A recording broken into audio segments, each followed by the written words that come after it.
السلام عليكم ورحمة الله وبركاته. ازيكم حبايب قلبي، عاملين ايه؟ معاكم النهاردة فيديو جديد على قناتي منفرد من نوعه، اول مرة اعمله معاكم. يا رب الطريقة تنال اعجابكم، وهوريكم انا هعمل جنبها ايه. انا هنا هعمل بط، وهعمل جنبها صينية بطاطس، وهعمل معاكم كمان الرز وكمان بتنجان مخلل.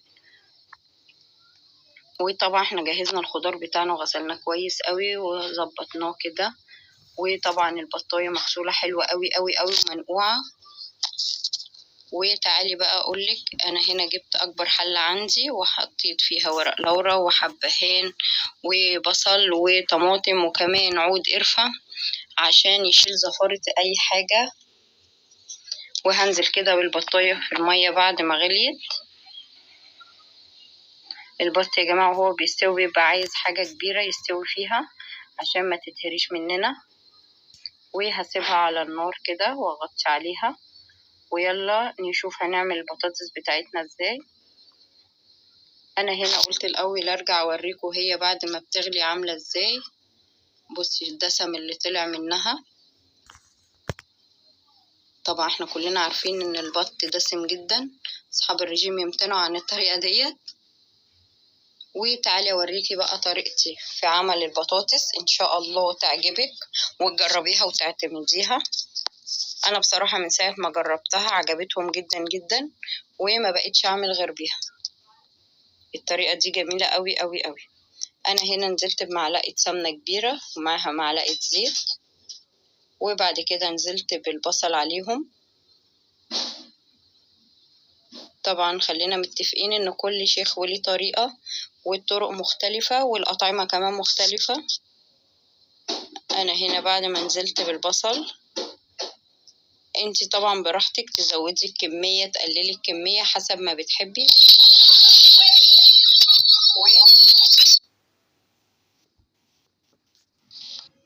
وهنا ابتدى البصل معايا يدبل، هقلبه شويه. لازم نديله تشويحة حلوة كده مع المادة الدهنية اللي احنا استعملناها. ونزلت هنا بعد كده بالفلفل الأحمر وفلفل أخضر. لو حابة تضيفي فلفل حراق تمام مفيش مشكلة. الناس اللي بتحب الأكل سبايسي بيدي طعم طبعا، براحتك زي ما تحبي، عايزة تضيفي ضيفي. أنا هنا معايا التوابل، هنزل بورق لورا وبابريكا وكمون وفلفل وكزبرة ناشفة، وهقلب لحد ما احس او اشم ريحة التوابل طالعة. مجرد ما اشم ريحة التوابل طالعة خلاص هي كده اتطعمت من البصل بتاعي والخضار اتبل كده بقى كويس قوي. هبتدي انزل بقى عليها بالبطاطس. طبعا احنا غاسلين البطاطس بتاعتنا كويس، ونبتدي نقلب كده. انا هنا قلبتها وسبتها مجرد دقيقتين بس مع الخضار بتاعي ياخد من الطعم. وبعدين نزلت عليها بعصير الطماطم ونقلب كويس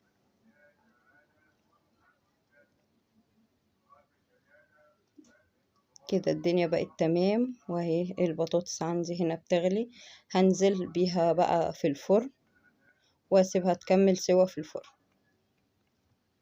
وتعالي اوريكي احنا هنعمل الرز. طبعا كلكم اساتذه في اعمال الرز، بس انا حبيت اوريكم وانا بعمل الرز. هنا حطيت معلقتين سمنه ومعاها معلقه زيت، ونزلت معاها بكميه من الشعريه. وهنبتدي بقى نحمر الشعريه. طبعا ايدينا فيها نقلبها على طول عشان ما تحمرش قوي مننا.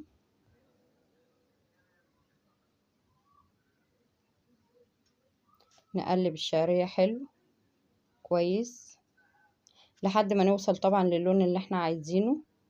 في ناس بتحب الشعرية فاتحة، في ناس بتحبها غامقة قوي، في ناس بتحب اللون الذهبي الحلو دوت. زي ما بتحبي طبعا تعملي. انا هنا حبيت اللون دوت، كان كويس اللون ده كده، كان حلو قوي معايا. وهنزل عليه بقى بالرز. طبعا رز مغسول كويس ومتصفي.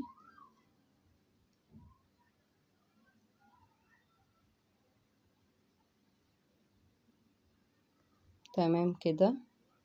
نزلت بكل كمية الرز اللي عندي. ده رز مصري مغسول كويس،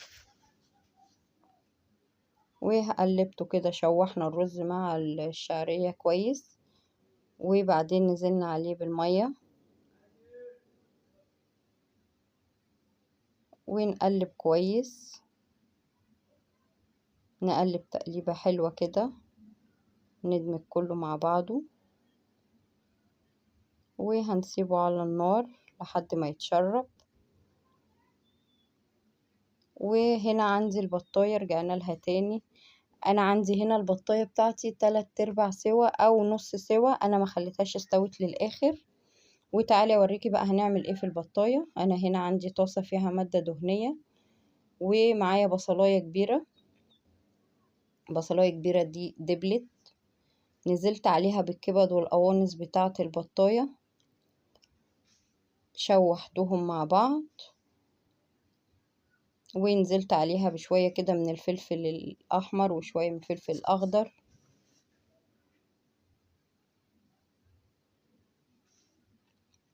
ونقلب مع بعض كده نشوف الدنيا هتروح بينا على فين.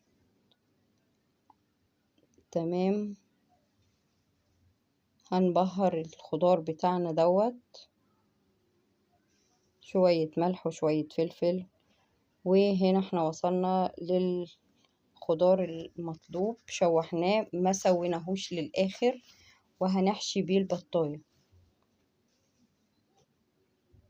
هنا تمام. احنا استعملنا الكمية كلها اللي انا عملتها.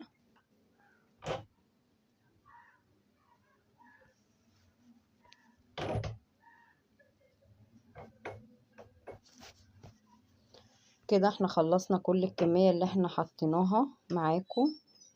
وهنا جهزت لها بقى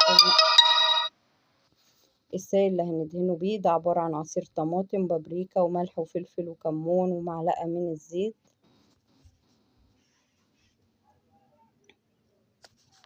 وده هننزل بيه كده فوق البطاية، هندهن بيه البطاية من بره. ممكن تحطي معجون طماطم، صلصة جاهزة، ممكن تحطي عصير برتقال مع معلقة الصلصة برضو، هيدي طعم حلو وتست حلو قوي. الأفكار كتير، وانت زي ما تحبي طبعا اعملي. احنا بمجرد بندي افكار، وطبعا كله بيبتكر في اكله، وكله بيحب يزوق اكله ويظبط اكله ويدي نكهة حلوة. وهنحطها هنا في كيس حراري. الأكياس الحرارية دي متوفرة في كل الأماكن دلوقتي يا جماعة، سهل جدا إن احنا نقدر نشتريها من أي مكان. وهندخل بيها على الفرن. وهنا كانت معايا صينية البطاطس، كانت خلاص جهزت.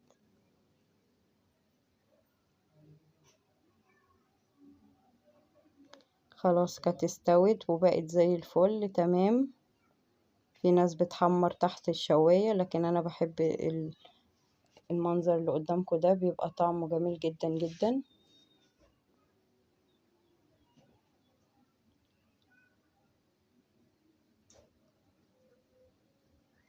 وهنا كان معايا خلاص الرز بتاعي استوى.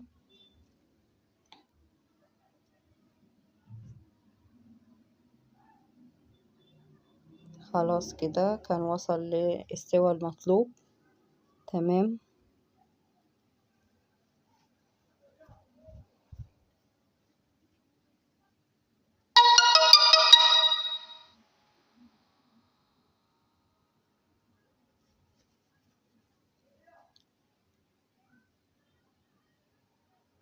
وتعالي بقى هنقلي البتنجان مع بعض.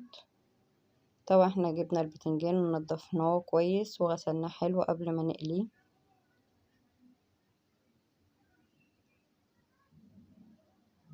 هنقلي كده البتنجان في الزيت.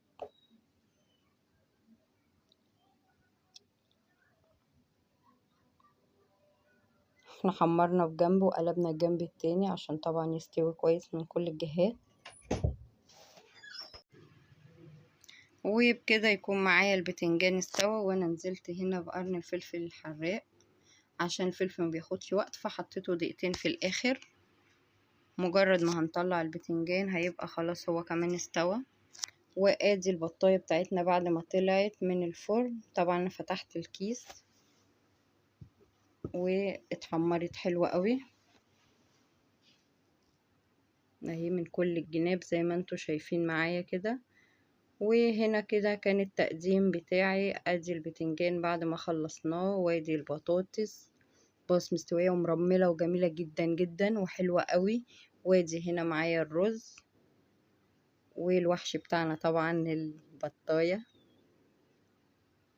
وبالهنا والشفا، واتمنى تقولولي يا رب يكون الطريقة عجبتكم، ونصلي على النبي في الكومنتات عشان انتوا تاخدوا حسنات واحنا ناخد حسنات. واستنوني في فيديو جديد ان شاء الله. مع السلامة.